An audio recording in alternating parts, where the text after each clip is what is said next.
Second baby ডেলিভারির পর থেকে না ত্বকের যত্ন না চুলের যত্ন কিচ্ছু হয়ে ওঠে না। তো দেখো আজকে ছিল রবিবারের দিন, মানে এটা আমি কিন্তু আগের দিনের ব্লগ শেয়ার করছি। আমার মামার মেয়ে এসেছিলো, ওর ড্রয়িং ছিল, তো ওই পথেই কিন্তু আমাদের বাড়ি এসেছিলো। আর এইদিকে কিন্তু সকাল থেকে আমাদের বাড়িতে কারেন্ট নেই, ইলেকট্রিসিটির এত অসুবিধা, মানে ভোর 5টা থেকে গেছে আর এসেছিলো একদম বিকাল 5টায়। ফোন সুইচ অফ, সব কিছুই অফ হয়ে গেল। আর এদিকে জলেরও অসুবিধা। তো আপাতত ট্যাঙ্কিতে যতটুকু জল ছিল সেই দিয়ে কিন্তু পুচকুসোনার কাপড়গুলো কেচে নিলাম, কেন কি এগুলো ধরো দরকার আছে দুপুর টাইমে।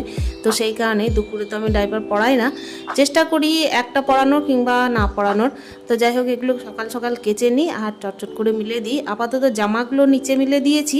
আর দেখো এই যে যখন থেকে বাবুসোনাটা আর কি হয়েছে তখন থেকে কিন্তু না আমি শ্যাম্পু করার টাইম পাচ্ছি না, আর কি পার্লার যাওয়ার টাইম পাই, কোনো কিছু না। পার্লারের কথা তো দূরেই থাক, আমি বললাম এই কারণেই বরমশাই কিন্তু পিছন লেগেই থাকেন যে যাও প্লাক করে এসো, যাও একটু হেয়ার স্টাইল করে এসো, যাও একটু মাসাজ করে এসো, এরকম করতেই থাকেন। তো আজকে কিন্তু আমি ভাবলাম যে একটু হেনা করবো, তো সেটা হয়ে উঠবে কিনা সেটা বলতে পারছি না, কেন কি দেখো এইদিকে তো ট্যাঙ্কিতে জল না থাকলে শ্যাম্পু করার খুবই অসুবিধা।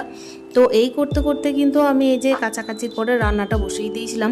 আমি আজকে রান্নাটা তাড়াতাড়ি করে মানে সেরে নেবো ভাবছিলাম, কেন কি দেখো এইদিকে যদি কারেন্ট না থাকে তাহলে কিন্তু গরমের মধ্যে রান্না করা কষ্ট, আর পুচকুসোনারও খুব কষ্ট হবে, কেন কি ওকে কোলে কোলেই রাখতে হবে, হাওয়া খাওয়াতে হবে।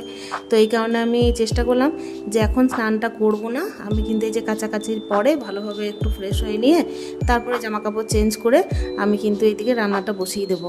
ওইদিকে কিন্তু জলখাবারের ব্যবস্থা কিচ্ছু করা হয়নি, মা বলেছিল যে লুচি আর তরকারি করেছি তো নিয়ে আসবো, সেই কারণে জলখাবারের ব্যবস্থা না করেই একেবারেই কিন্তু আমি রান্নাটা বসিয়ে দিয়েছিলাম।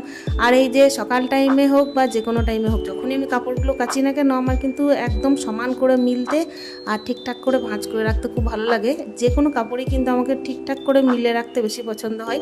তো যাই হোক, এত পরিমাণে রোদ উঠেছিল যে রোদে তাকানো যাচ্ছিল না, ওই জন্য আমি গামছাটা ভালো করে আর কি নিয়ে নিলাম।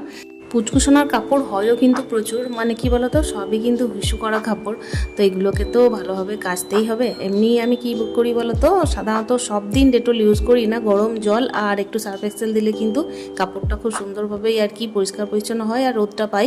আর বর্ষাকাল তো ডেলি আর কি ডেটল দিতেই হবে। এইদিকে দেখো আমার এই যে বড় ছেলেকে খেতে দিয়েছি, ও কিন্তু খাবার দাবারের প্রতি প্রচণ্ড উদাসীন। নিজের কথা না ভেবেও কিন্তু দুই সন্তানের প্রতি যত্ন নিতেই হবে, কেন কি দেখো শ্যাম্পু করিনি এরকম কিন্তু চিন্তা মাথার মধ্যে আসছিল। মাসে জানো তো এই যে 2.5 মাসের মধ্যে 3 দিন শ্যাম্পু করেছি, এটা কি ভাবা যায়, যেখানে সপ্তাহে সপ্তাহে করতাম। যাই হোক, হেনাও করতাম মাসে মাসে 2বার। তো এইগুলো কিন্তু কিছুটাই হয়ে উঠছে না, কোনোটা কিন্তু খারাপ লাগে না, ভালোও লাগে কখনো কখনো, কেন কি দেখো মাদারহুড জার্নিটা সেটাকেও এনজয় করতে হবে, ফেরা ফুলে হবে না।